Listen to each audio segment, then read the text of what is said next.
Connaissez-vous l'histoire de Nanny, la reine des marrons de Jamaïque? Nanny est une femme née en 1685 au Ghana.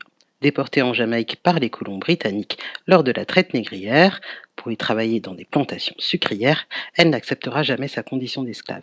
Elle fuit avec 4 hommes qu'elle considère comme ses frères, Akompong, Kudjo, Johnny et Kwao, dans les montagnes et plus précisément dans les Blue Mountains, un massif montagneux qui se trouve à l'est de la Jamaïque.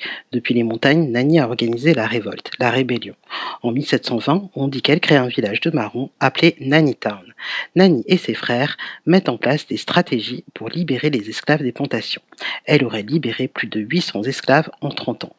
Mais elle et ses frères ne s'arrêtent pas à la libération des esclaves, mais aussi au vol des biens des grands planteurs. Fine stratège, Nanny parvient à plusieurs reprises à repousser les attaques des Britanniques qui veulent s'emparer de Nannytown. Nanny était Obéa, une spiritualité ayant des sources ouest-africaines. On dit que la pratique de cette spiritualité lui aurait donné des pouvoirs. La légende raconte que pour se moquer des soldats britanniques, elle les aurait invités à tirer dans sa direction et qu'aucune balle ne l'aurait touchée. La date de sa mort est incertaine. Certains la situent en mars 1733, indiquant qu'elle aurait été tuée par le commandant Sambo, et d'autres considèrent qu'elle serait morte de vieillesse en 1760.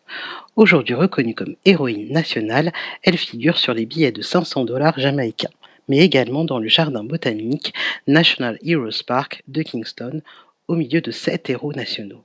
Enfin, à Moortown, vous pourrez retrouver un monument, la Bump Grave, représentant la tombe de Nanny, où est inscrit chef indomptable et experte des marrons du Windward qui a fondé cette ville. Si vous avez aimé cette vidéo, n'hésitez pas à vous abonner, commenter, liker, partager.